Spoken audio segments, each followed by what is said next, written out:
belgesel. And what do you remind now about those days? What's your ideas? What's your memories? Would you like to tell something? I was very touched. Thank you very much to you all, University Turkistan, and everyone for coming and watching and screening this film because it's very important. Kendisi katıldığınız için ve bu gösterinin bir parçası olduğunuz için size teşekkür ediyor. Türksoy'a da teşekkürlerini sunuyor. Particularly, I would like to ask, like, if you just go back to those dates now, is there something you would like to share with us? Yes, I was screening this film just last month in Bishkek, in Kyrgyzstan, and this girl who is in this film, you remember, at the end we saw her. Her husband came, and it was very touching because these people, many of them have left Tajikistan and they live in Kyrgyzstan or they went to Russia. So I am in touch with them. Many people already they died. Parents, most of them have died. They came to Kyrgyzstan, died. So I am in touch with them, and this is a tragedy of this nation that they have to leave their countries because of economic reasons and also because of, unfortunately, politics. It's not only Tajikistan, but this is how it works now. Pek çok ekonomik ve siyasi sebepten dolayı trajik bir şekilde insanların bu ülkeden ayrılmış olması tabii ki çok üzücü bir şeydi. Fakat geçtiğimiz yıl bu filmin gösterimini Kırgızistan'da gerçekleştirdiğini ifade etti kendisi ve son sahnede görmüş olduğunuz hanım kızımızın kocasıyla tanışmış kendisi. Şu anda Bişkek'te yaşıyormuş kocası. The girl was also is she living now in Bishkek as well, right? And the husband is Tajik or Kırgız? Kırgız? From Tajikistan. Tacikistan'dan bir Kırgız'la evlenmiş kendisi de ve şu anda Bişkek'te yaşıyorlarmış. Tabii pek çok insan Tacikistan'ı terk etmiş. Bu trajediyi kendisi like, where did you showcase this movie before, the documentary, except Kyrgyzstan?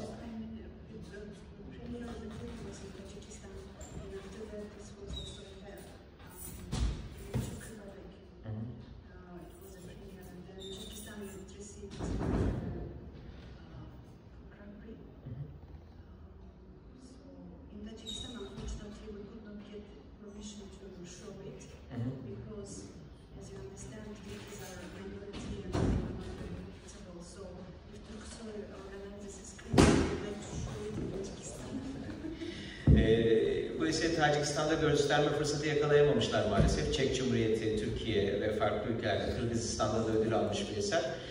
Tacikistan'da da göstermeyi çok istiyorlar kendisi. Tabii orada bir azınlık olarak yaşadığı için Kırgızlar şu ana kadar mümkün olmamış Tacikistan'da göstermek.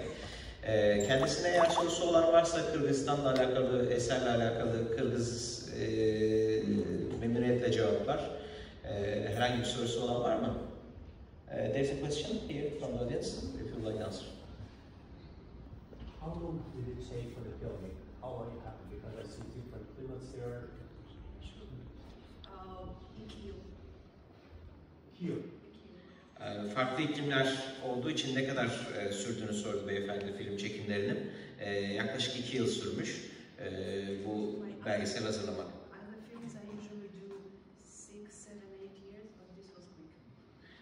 Diğer filmlerine kıyaslarsa bunun çok hızlı olduğunu söylüyor. Çünkü 6, 7, 8 yıl boyunca süren filmleri de olduğunu bahsediyor kendisi.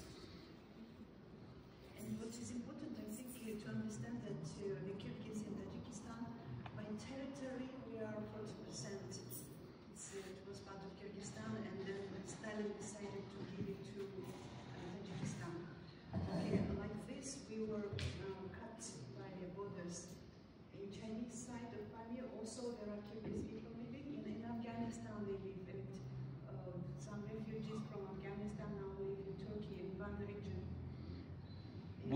Bu hikayenin bir de şöyle bir yanı var. Biliyorsunuz Pamir Dağları Afganistan'da ama Pamir Dağları'nın eteklerinde bir kısmı Çin'de, bir kısmı Tacikistan'da ve günümüzde baktığınız zaman o zamanki zorluklar sırasında zorunlu göç sebebiyle Türkiye'de yerleşen, Van'da yerleşen Kırgızlarımız da var. Kırgızlar, Pamir köyü, Pamir Village, right? Köyün adı Ulu Pamir. Ulu Pamir Village, Ulu Pamir köyü adında yerleşmiş Kırgızlarımız da var. Dolayısıyla aslında bu acı hikaye masa başında yapılan sınırların hayatımıza kattığı zorlukları da gösteriyor bu bağlamda. Sovyetler dağıldıktan sonra pek çok kendilerinin bulunduğu bölge şu anda farklı ülkelerin içerisinde. Esas itibariyle Türksoy'da biz de Türk, bu kısmı ben kendim ekliyorum, kendisinin açıklamaları değil ama Türk dünyasını tanımlarken işte sınırlarla tanımlamıyoruz. Altay Dağları'ndan Balkanlara uzanan geniş bir coğrafyadan bahsediyoruz. Hatta bu coğrafyanın bile çok daha ilerisinde. Bugün belki varlığından emin olmadığımız topraklarda dahi pek çok Türk hayatını sürüyor. Geçmişin zorluklarını aslında geride bırakarak yaşamlarını sürdürmeye, kimliklerine sahip çıkmaya devam ediyorlar. Bir sorumuz daha vardı galiba. Ulu Pamir köyündeki Kırgızlarla irtibatı var mı? Onu soracaktım ama herhalde. Do you have contacts with the Ulu Pamir Kyrgyz in Van? Yes, I was there and I made a 19 minutes film. Ulu Pamir Kırgızlarıyla da kontak halinde ve bu konuyla da alakalı 90 dakikalık bir film yapmış kendisi. Onu soracağım. Daha önce. İsterseniz ben de bir soru sorayım. Hani şimdi yanındayken hani bundan sonraki süreçte neyin filmini yapmak ister gibi bir soru sorayım diye düşünüyorum. What would you like to make for your future works? Like what kind of movies would you like to do more? What's your plans? I just finished one film. It is called Atatürk in the Land of Real Men. It's about also Buzkashi game and connected with Tajikistan, Kyrgyzstan minority people. And there, because Tajikistan is Farsi speaking, you know, like Iran country, and we are an important part of it. So it was important to continue this topic. But in the future, I'm making a film about Russian propaganda in Kyrgyzstan and about Russian girl who was adopted in Kyrgyzstan and her future in our country. Kırgızistan'daki Rus propagandası üzerine bir film hazırlığı içerisindeymiş. Kırgızistan'da evlat edilen bir Rus kız çocuğuna ait hikayesini anlatan. Tabii henüz de yeni bitirdiği bir çalışması var. O da what was the name of the game? Bakiç? Buzkashi. Filmde de izlediğimiz gibi Buzkashi oyununu yani oyununu konu alan yeni bir çalışmayı da yapmış kendisi. Bildiğim kadarıyla Buzkashi at üzerinde oynanan, izledik zaten hep birlikte, bir keçiyi sahip çıkmak için keçiyi atın üzerinde. Am I telling correct? Would you tell a little bit more about us, about the game? Buzkashi. Yes. Yes. Karzai, the president of Afghanistan, Karzai.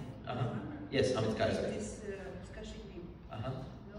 So it is nomadic war training game of nomads from all times. Aslında tarihte göçebelerin savaş oyunuymuş Buzkashi dediğimiz oyun. Ve Afganistan'ın eski liderlerinden Karzai'nin çok oynadığını bahsediyor bu oyunu. Bu da bizim coğrafyamızda gene bir kültürel mirasımız işin özünde, ortak paylaştığımız farklı alanlar. Başka sorusu var mı? Buyurun. Benim bir sorum daha var. Bu artık bu son 30 yılın da şeyiyle Kırgızistan'dan Türkiye'ye çok sayıda Kırgız geliyor. Değişik vesilelerle okumak, üniversiteye de. Ve bunların bazıları Türklerle evleniyorlar yani Türkiye Türkleriyle. Bu konuyla ilgili bir, yani o evlilikler nasıl gidiyor, problemleri neler ya da neler olabilir? Bununla ilgili bir merak veya çalışması olacak mı? After the collapse of the Soviet Union, many Kyrgyz women and Kyrgyz families immigrated to Turkey, right? So now they started to establish families here through marriages. Would you just consider, like, are you screening what's happening inside those families? Are they going well with each other, or are there any stories you are just figuring out and thinking that?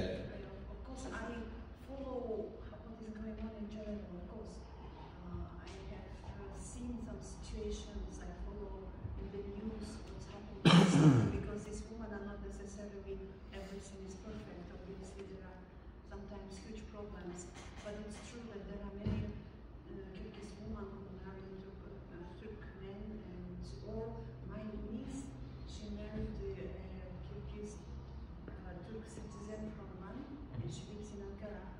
So I know very well. Kendi akrabası da aslına bakarsanız Van'dan bir Kırgız'la evlenmiş ve şu an Ankara'da yaşıyormuş. Ve aileleri de takip ediyorum diyor. Pek çok tabii bazen kötü şeyler de duyuyoruz diyor. Ama genel hatlarıyla tarihsel süreç içerisinde göreceğiz bu konuyla alakalı diyor. Ben diyor genel olarak takip ediyorum, özel olarak ilgilendiğim bir alan yok dedi kendisi bu konuyla alakalı takip ediyor. Turkey was very kind to receive the Kyrgyz from Afghanistan, and we also have to think that this kind of minorities will disappear with time because they are imposed other Kyrgyz language, culture, they cannot study and for example, you see that in the schools they don't have even books in Kyrgyz language. So I think our Turkish solidarity is very important. My film was called Film for Peace. It's not against Tajiks, no. It's about our identity. Benim ürettiğim film diyor bir barış dili, bir barış filmiydi diyor. Bu Taciklere karşı bir film değildi diyor Tacikistan'a diyor. Türkiye'deki durum diyor, Türkiye'de de tabii ki diyor yıllar içerisinde diyor kimliğini kaybeden pek çok Kırgız oldu diyor ve olacaktır diyor ama filminde kendi yapmış olduğu filmin örneğine de bakacaksanız orada da diyor mesela bir kitabımız, bir öğreti kitabımız dahi yoktu diyor okullarımızda. Dolayısıyla bu çok normal bir süreç diyor. Genel olarak bunu korumanın da önemine kendisi altını çizdi. Bu hususta başka sorusu olan var mı? Genel olarak. Buyurun.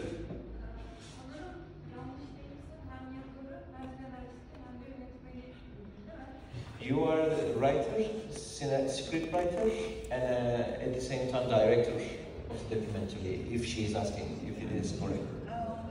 So we don't really write the scenario because we don't know what happens in the film.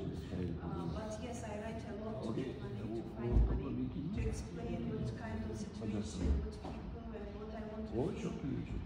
And I'm a director, but this film I also make sound. So everywhere you see this microphone inside, it's me. İçeride filmde bir mikrofon gördüyseniz diyor ses için diyor bazı hatalardan dolayı o benim hatam diyor. Bu filmde sesleri de ben yaptım diyor. Bu iyi değil diyor ama aynı zamanda biz senaryo yazmıyoruz diyor. Çünkü daha doğal akışı kaydetmek istiyoruz. Fakat film için fon bulabilmek adına diyor bazı senaryolar yazdım diyor. Bu konuda bazı diyaloglar yazdım ki karşıdaki tarafa bunu anlatayım diye diyor. Bu filmin içerisinde seslerle de kendisi ilgilenmiş. Bu senaryoyu da yazmış. Aynı zamanda yönetmenliğini de yapmış.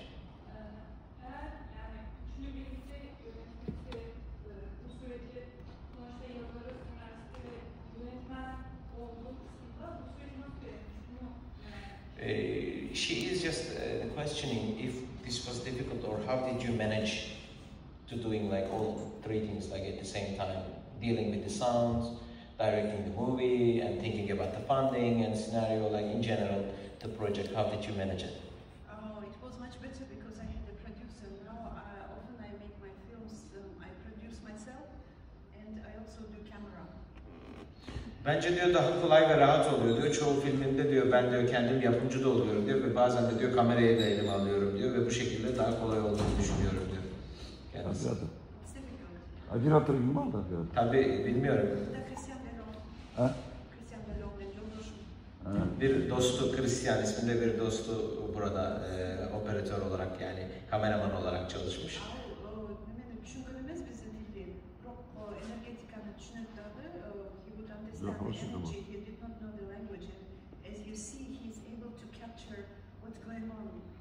Dili anlamamasına rağmen filmde görmüşsünüzdür diyor, kamera hareketleriyle diyor, oradaki enerjiden durumu anlayarak diyor, gayet güzel bir eser ortaya çıkardı diyor kameramanımız.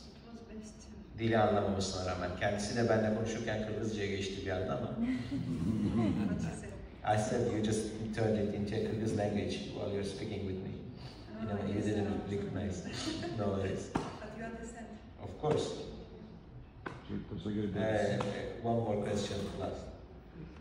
İnsanlar bu olayları anlatırken yeniden üzüldüler mi hatırlayınca? Yoksa bunun bir filme alınıyor olması, geleceğe aktarılıyor olması onları bir noktada farklı bir heyecanla yaşattı mı acaba? What did you feel when you were speaking with the lady, for example, on the road? You reminded them to old memories of that bombing, you know? He is just wondering if you felt that they really felt upset or they were like really proud to make a moment in the history by telling you that, and everybody will know about that. What was the feeling that you These are felt? people very, very isolated. They live even today. This border with Tajikistan and Kyrgyzstan opened only in March now. It was 4 years closed, and nobody goes there because tourists are not allowed to cross the border. So they live like they lived maybe 1,000 years ago. Very, very kind people, very soft people, very big heart. So when you are with them, you never sense they are angry for everything. But they were very happy to see me because nobody talks about them. For example, Tajik television, Tajik radio, they never talk about the words starting with K. So they were happy that I was there. Daha çok aslında onlar bunun kendilerinin bulunmasına ve bu hikayeyi anlatmaktan dolayı keyif yaşadıklarından bahsetti. Çünkü söz konusu yer sınır yılda sadece bir defa açılıyormuş ve uzun süre kapalı kalıyormuş. Dolayısıyla çok fazla ziyaretçi de yok turizm anlamında bir şey ifade etmediği için o bölgenin. Kendilerinin bu hikayeyi Tacikistan'da dillendirmeleri de söz konusu değil. Dolayısıyla böyle bir şeyle karşılaştıkları için çok memnun olmuşlar. Ama binlerce yıl öncesi gibi ilkel şartlarda yaşıyor bu insanlar orada ve hala hayatlarını sürdürüyorlar dağların üzerindeki sınır bölgesinde diyor. O yüzden aslına bakarsanız anlatılmamış bir hikayede, ıssız bir yerde bir yapımcının hikayelerini anlatmasından dolayı çok büyük memnuniyet duymuşlar açıkçası. Hissettiği oymuş daha fazla. Sen Bey,